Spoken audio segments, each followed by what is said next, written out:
Hello there, welcome to Alyssa Jean's Reviews. My name is Alyssa, and this is my video for the 5 shows I am most excited for in 2023, and the 3 shows that I'm not so excited for in 2023.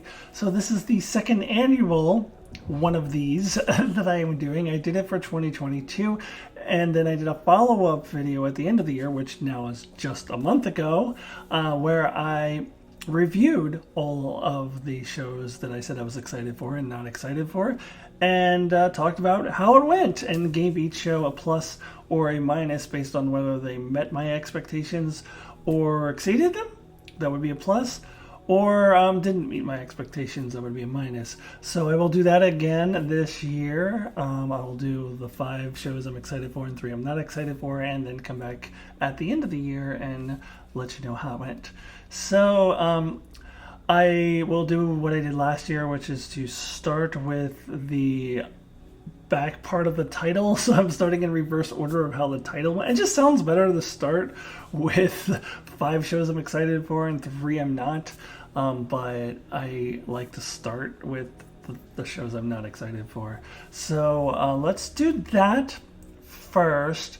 And just as a reminder, when I talk about shows I'm not excited for, I'm not talking about shows I never plan to watch. So I'm not talking about Survivor or any of those crappy reality shows that I don't give a crap about. There's so many of them. I don't do reality shows at all.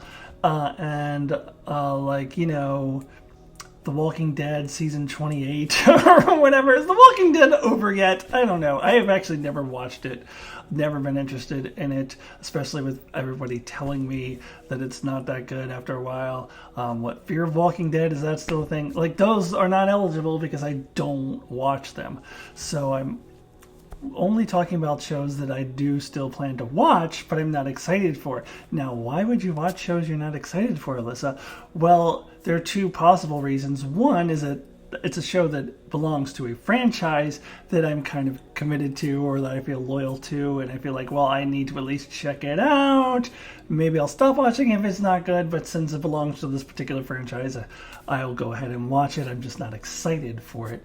The second reason will be the Stranger Things reason, which is I just put Stranger Things season 4 on my list last year, and that's because I had to watch the previous season, so I felt like well, I kind of want to see where they're going with this. I just don't expect it to be good. So that's a possibility as well. Although this year, the 3 shows that I'm going to talk about that I'm not excited for all fit into that first category, which they all belong to franchises that I am loyal to. So I'm going to watch them, but not necessarily get that excited for them. So let's go ahead and dive into that now. Let us start with the 3 shows that I am not excited for in 2023. 3 shows I'm not excited for in 2023. Okay, let's start with the first show that I'm not excited for in 2023, but will watch anyway. And this will not be a shock to anyone who is familiar with my channel, and of course, Star Trek Picard Season 3. Now, if you're not familiar with my channel and you're wondering, but Alyssa, aren't you excited for the Next Generation crew returning to Star Trek? Aren't you excited for Dr. Moriarty and Lore? And my response is, why would I be? Just so they can ruin the entire Next Generation crew and Moriarty and Lore the same way they ruined Q and Guinan in Season 2? Season 2 was an absolute disaster. It is one of the worst seasons in modern television. And here's the thing, they didn't have any pause between 2 and 3 to listen to the fan input and to maybe rethink some things, because they filmed Season 3 right after they filmed Season 2, so they didn't know what the reception for Season 2 would be like before they filmed Season 3, so why would they have changed a thing? Because apparently they thought Season 2 was a winner, so they probably did the same damn thing in Season 3. So no, I'm not excited for them ruining the entire Next Generation crew. But Anyways, I do plan on doing a Star Trek preview video in February that will preview all 5 Star Trek shows, including Picard. So I'll get more into details of how I'm not excited about it in that video, but suffice to say, I'm just not excited at all. I expect it to suck. If it is mediocre, it will be a winner for me because I am expecting it to suck. Next show I'm not excited for in 2023 is Star Wars Skeleton Crew. So I love me some Star Wars. I will be talking about Star Wars later on in this very video, but there is such a thing as oversaturation. I think at a certain point you gotta take a step back and pump the brakes. I mean, from what I understand, this show is about Jude Law and a bunch of kids. Why? Why should I be excited for Jude Law and a bunch of kids? We have enough Star Wars. Take a break. We don't need a freaking Star Wars show about Jude Law and a bunch of kids. I honestly feel the same way about this show that I did about Andor last year, which is why do we need this? And I still feel that way about Andor. I think it's overrated. I don't know why we needed it, and I don't know why we need this show. And maybe it'll be better than I'm expecting it to be, but I just feel like it's a little bit too much Star Wars. This is Disney Plus oversaturation at its finest. So speaking of Disney Plus and oversaturation, let's talk about a Marvel show. Now this is one that I'm not expecting to suck. I'm expecting it to be mediocre. I'm just not excited for more mediocre Marvel projects. So much of Marvel Phase 4 has been mediocre. Now we're into Phase 5 and I'm just not excited for most of it. I am excited for Ant-Man and Wasp: Quantumania and another show that I will talk about later in this video, but for the most part, I am just expecting more and more mediocrity. I do appreciate what Ironheart is doing, focusing on women of color, which is the same thing that Ms. Marvel did, and I appreciated Ms. Marvel for that, but Ms. Marvel was a very mediocre and uninteresting show, and based on what I saw of this character in Wakanda Forever, I am expecting more of the same. So I don't think it'll suck, I think it'll be mediocre, but I'm just not excited for more Marvel mediocrity. There you have it, the 3 shows I'm not excited for in 2023. Now let's shift the focus to the positive, and the 5 shows that I very much am excited for in 2023. So last year I had this rule that I was only going to do 1 show per franchise. This year I'm like, why does that need to be a rule? There are 2 shows within one particular franchise that I am legitimately excited for, and I want to talk about both of them, so that's not a rule this time. What is a rule, though, is that I am not going to do the next season of a show that I did last year. So, for example, last year I did Strange New Worlds Season 1. That'll be Star Trek Strange New Worlds Season 1. So I'm not going to do Strange New Worlds Season 2, even though I am legitimately excited for it, because I just don't want to get in this habit where I'm just doing the same shows every single year. That's not to say that I can't do Strange New Worlds Season 3 next year, possibly, but I just don't want to get in the habit of just repeating the same shows every year. With that said, if a show did not actually air last year, I reserve the right to repeat the same season again this year, and that in fact is the case for one show that I'm going to talk about in just a minute that did not actually come on in 2022. I had it on my list. I thought it was coming out in October, November 2022, and it turns out it's not coming out until 2023. So I am repurposing it. I am forwarding it to the 2023 list. So I do reserve the right to do that, but I'm not going to do keep doing the next season of a show over and over again. So let's go ahead and start with 5 shows I'm excited for in 2023, and I will start with that show I was just mentioning that is a carryover from last year's list. 5 shows, 5 shows, 5 shows, 5 shows, 5 shows. 5 shows, 5 shows, 5 shows, 5 shows. Okay, let's go ahead and start with that show I was just alluding to which is the show I had on my list for 2022. It didn't end up coming out in 2022, so I am carrying it forward to my 2023 list of shows that I am excited for. That, of course, is The Wheel of Time Season 2. But arguably, I am even more excited for it in 2023 than I would have been in 2022, because I have now reached the point where I have completed book 2 in the series, listened to it on an audiobook, and I am very nearly done, as of this recording, listening to book 3 of the Wheel of Time book series. And certainly by the time this show comes on, I will definitely have finished up book 3. And depending on what part of the year this comes on, it's possible that I will have finished up book 4. Now that makes me even more excited, because I really am curious to see how they are going to continue to adapt the source material. Now I know a lot of the fans of the books were a little disappointed in some of the changes that the show made. Now that I have caught up on some of the books, I feel that the level of adaptation, like how well they do with the adaptation, is really hinging on season 2. I really want to see how they adapt the material based on some of the changes they already have made. And I have a lot of ideas of how they could potentially do it really, really well. So I'm really excited to see what they do. So really cannot wait for the show that I thought was coming out in 2022. So I really hope that it comes out pretty soon. Okay, let's really move on to the next one. Did I just say the word really enough for you just now?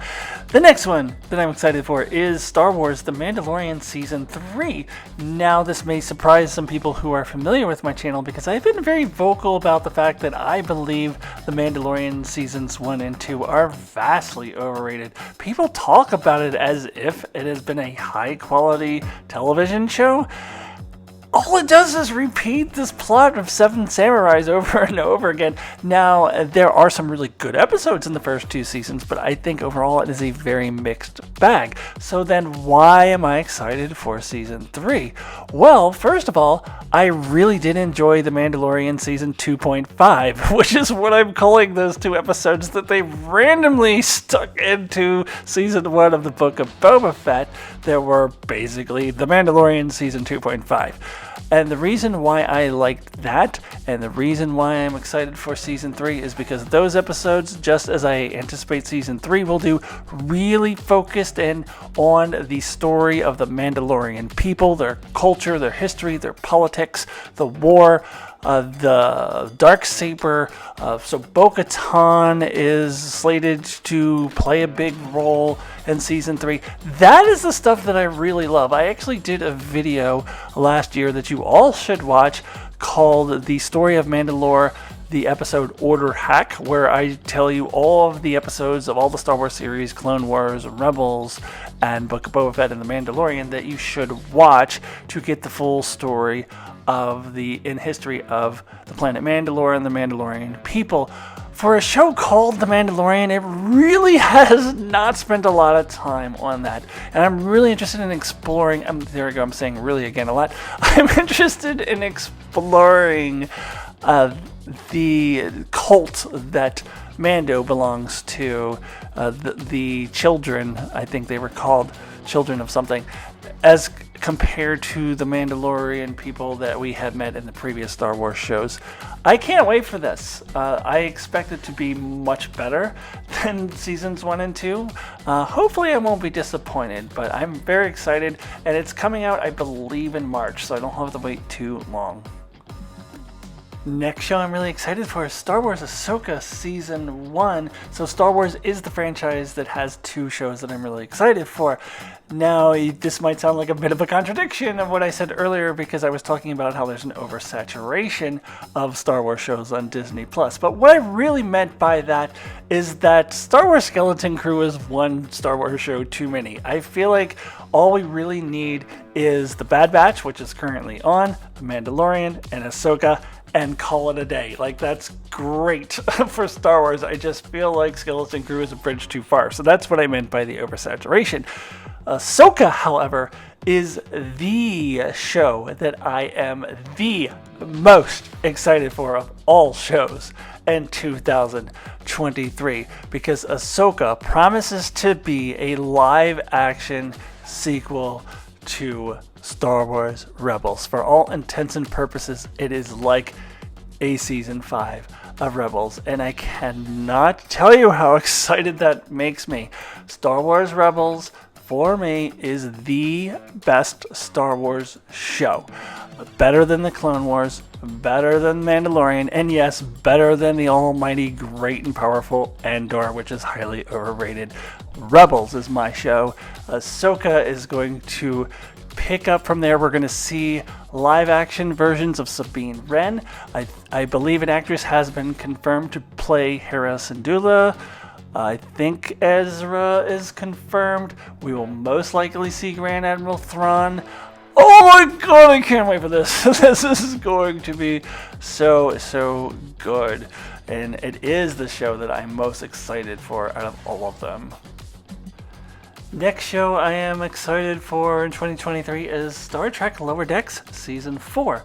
So I said I'm not going to do Star Trek Strange New Worlds every single year, so instead I am shifting my Star Trek focus to Lower Decks. And as I said in my top 10 best shows of the year video, Lower Decks has now proven itself to be a legitimately good Star Trek show, not just a Star Trek comedy show or a Star Trek animated show, but a legitimately good Star Trek show. Lower Decks has gotten better with each successive season. The comedy will always be there, but the character stories, the character growth, the writing has been fantastic, and it just feels like Star Trek. So season 4, I do have high expectations for it because each season has gotten better, and if season 4 is better than season 3, then man oh man am I going to love it. So I am super excited for Lower Decks season 4. And the final show that I am excited for in 2023 is Loki Season 2. So this is the lone Marvel Disney Plus show that I am legitimately excited for. That includes Secret Invasion. I know a lot of people are excited for it.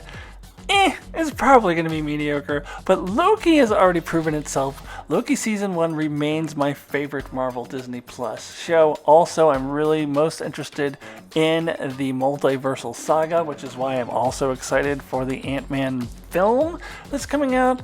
And I do believe Loki and Ant-Man should relate in some way. They should both have Jonathan Majors as Kang, or playing some version or another of Kang in both this show and that film, and I'm excited for both. So I love Tom Hiddleston. I love his interactions with Owen Wilson, and I cannot wait. I cannot wait. I'm really excited for Loki Season 2. Alright, there you have it. So thank you so much for watching my video for the 5 shows I'm excited for and 3 I'm not excited for in 2023. Come back and see me again in December and I'll tell you how it went. But don't wait until December to come back and see me. You can see me anytime. I do monthly transition videos where I talk about my life as a trans woman. I do Star Trek, I do Star Wars, and I did the best and worst of 2022 if you haven't checked those videos out yet. So please check out all my content and subscribe, and I will see you soon, and goodbye.